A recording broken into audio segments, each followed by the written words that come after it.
Willie. Thank you. Thank you so much. All right. Take care. Good day, caller. You on the air? Yes, good day, sir. Good day. Yes, good day. How are you today? All is well. Nice. No, just touching, and piggyback on your few conversations today about rideshare, if I may. Mm-hmm. Yep. First of all, let me say this.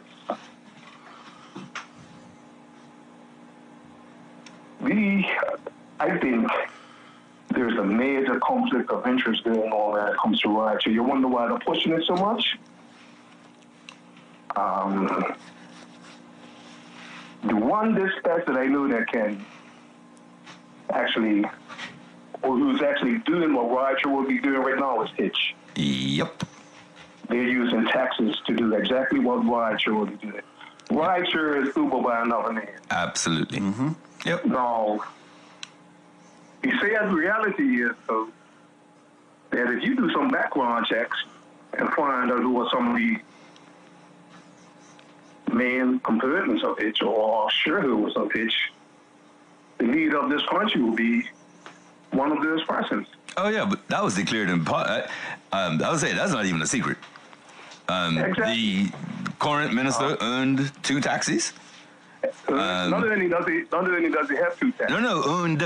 Past tense. I'm following you. I'm saying not only does he have 2 taxis, but when they were trying to implement Hitch, he was instrumental in helping taxi drivers to get on board with it. Absolutely. Take a look at some of the people that sit on the public service vehicle licensing board. This one. Let me take it a step further, if I may. Sorry to piggyback on what you're saying, but I'll go back to 2020. No, there's a letter that I have from 2020 during COVID. And if you recall, Sargasso was out still delivering, or one of the first out to deliver, because they would pick up food, but be 6 feet and drop off food. So, well, I saw the conditions that would change that allow drivers that were connected to Hitch to offer that service, even though they were not delivery drivers, they were taxi drivers. But the conditions were changed to allow Hitch drivers to deliver. And it just so happened that you had to take the job on an app. You couldn't pay by cash. And there could be nobody in the vehicle. Well, who does that fit? I have the documentation, right? So I could do this all day. Yes, we could go on and on, but the fact of the matter is, in my opinion, Hitch is being pushed because of who one of the major shareholders is. This is looking to walk out of politics. I'll tell you what, unbeknownst to a lot of people, I tried to assist a different group who was trying to get an app registered late last year. And the people I had to write to on their behalf didn't even know it was me. They will this week, though, because like I said, I've had a rough weekend in terms of realizing what the stakes are and the people who ought to be doing some of the things that we talk about on the show. And so, all right, suit up. I'm coming off the bench. So tell me something, though.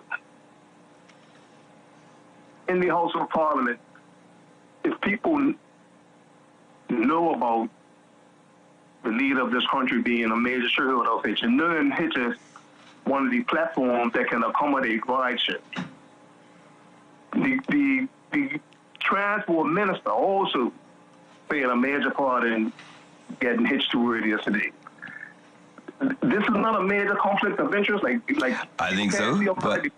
I think so, but I think it was 2 weeks ago we did a show on corruption, conflict of interest, and unethical, right? And the point you're making, the point we're making right now, was the subject, right? At the time, though, I was talking about a contract out of BLMC, Redco, for security. But what you're raising right now is just as legitimate. And so at the time, I gave an example of where I went to get guidance. I was no MP, nobody.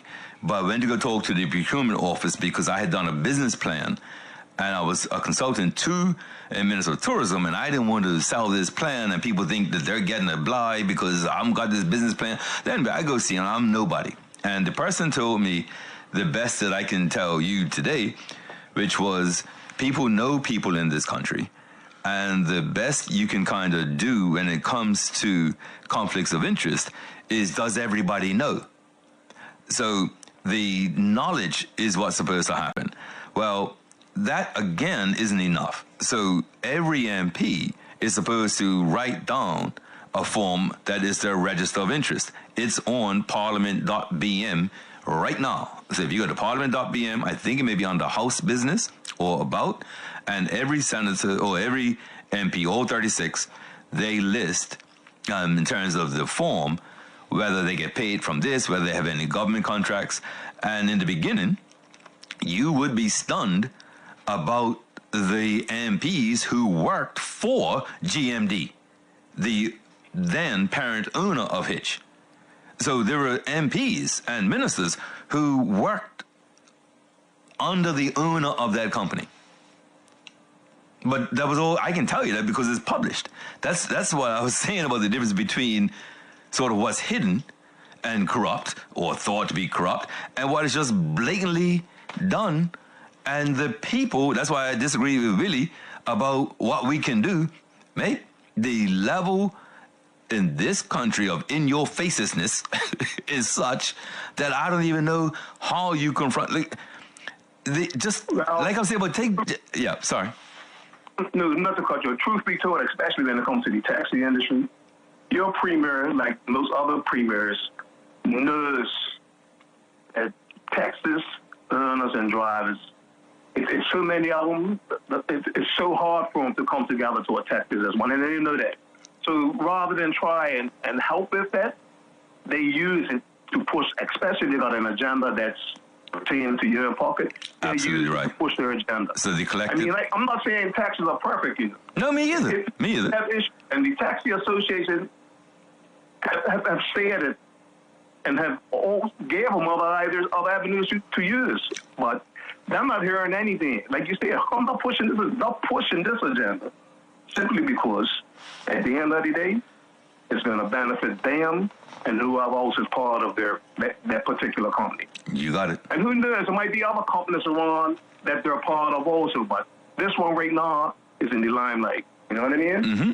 So I'm hoping if there's any Bermudians listening that don't know, at least you can get an idea of why Hitch is being pushed. It ain't being pushed because the public's outcry towards taxes. They're using that outcry to push their personal agenda, in my opinion. Like their agenda is making sure Hitch gets as much transportation underneath their banner as they can because it's going to affect their bottom line. That's the bottom line for me. More than that. Okay. That's why Hitch is being pushed. All right, brother, man. There are other options that they can take rather than, the taxi industry. You know who earns most of the taxes? No. It's people like us. Oh, right. Yes. All right. Yes. That's what I mean. I'm not buying. Yeah, I got you. Yeah, I'm with you now. 90%. Yeah. And it might even be more than 90%. Mm-hmm. One of the last thoroughly black-owned businesses out there, and these guys are doing all they can to push it down, in my opinion. Now, I stand to be corrected, you know what I mean? No, well, I would just say that in this country, the industries, I had this comment. If you're wrong, I'm wrong, because I said the same thing this weekend. When it comes to industries that are predominantly black and male, okay, there's a weird paternal thing. So fishermen and taxi drivers, right, aren't getting the respect because if we allow the confirmation bias. So, yeah, man, that driver, his car's parked all day, or that guy did a U-turn, or those three guys only do prearranged. Well, that's like at best one half the story, right? So I definitely take your point. There's a lot going on out here, and like I said, this weekend I had some conversations that, boy, here we are. But it's really it's 10 to 4. Well, I just want to highlight that, Yeah, no, I appreciate the call. Okay. There might be some listening public who's not aware. And the sad reality about this Westminster system we're under is that if you have a leader who's got an agenda, he has so much power. He chooses his ministers. He fires his ministers. He chooses the heads of different chairmanships of different boards.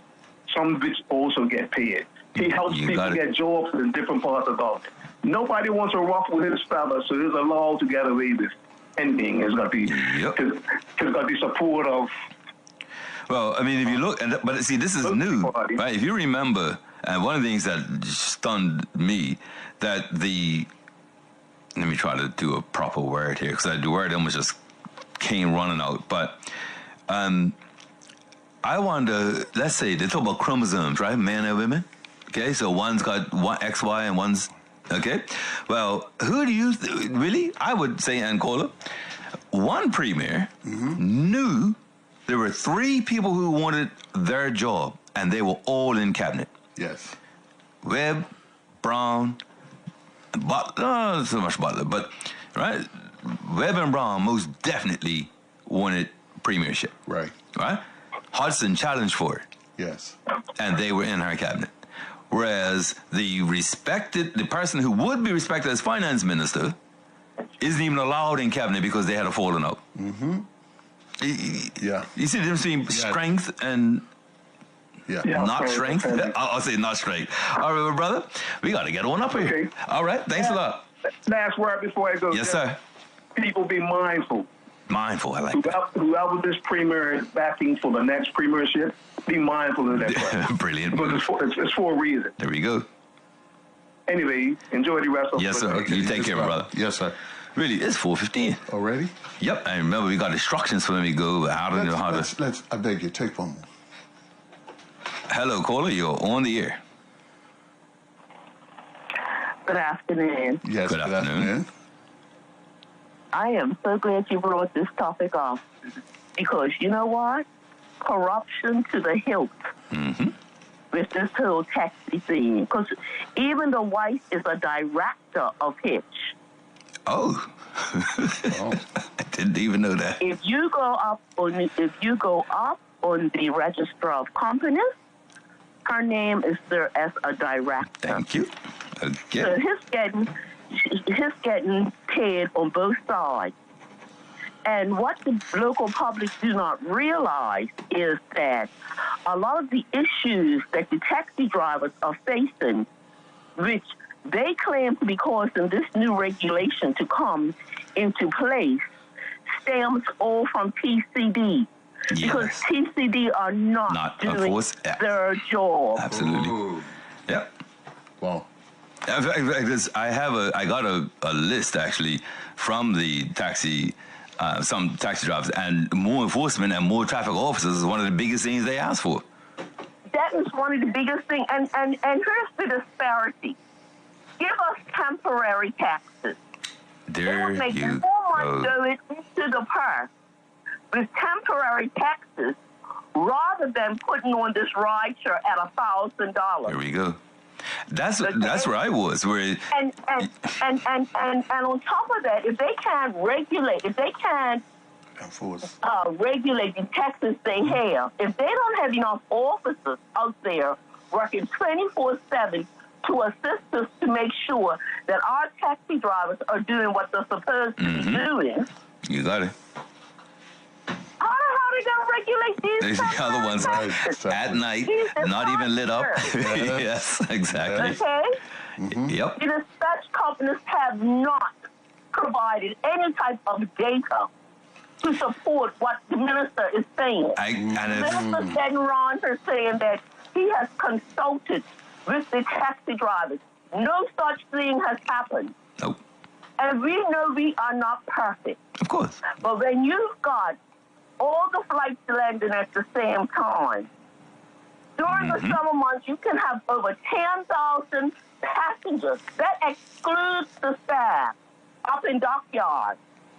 And everything is coming in. How the hell are you supposed to do this? Do it all. And support the locals, and support the hotels, and support the airport. How are you supposed to do it? Yep. Then we got the grocery stores, the after school. Absolutely. Absolutely. Yep. No, I hear you. Yep. Loud and clear. Absolutely. And Joint Q Public is blaming us. Yep. And what we have, listen, it's so much I could say, but I'm so glad you gave me the opportunity because I know you're ready to shut this down. I'm glad we did too. You know, but I am really, I'm pissed off. I have family that drive taxi.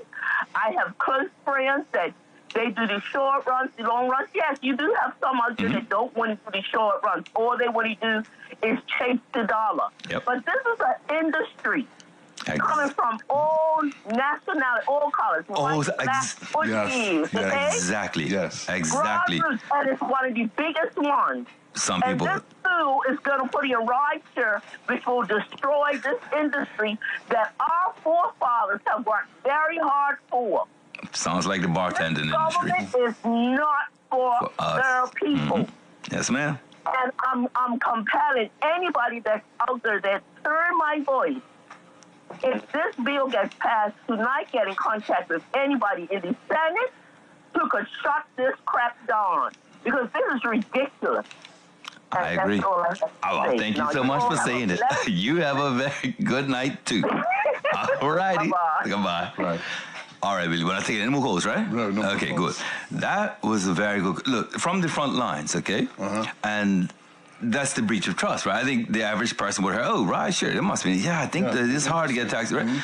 But it's the same amount of license taxes, but we now have international business, cruise ships, some hotels, limos, right? There's organization rather than just labeling and judging and criticizing and hurting the pocketbook. Yeah. For what purpose?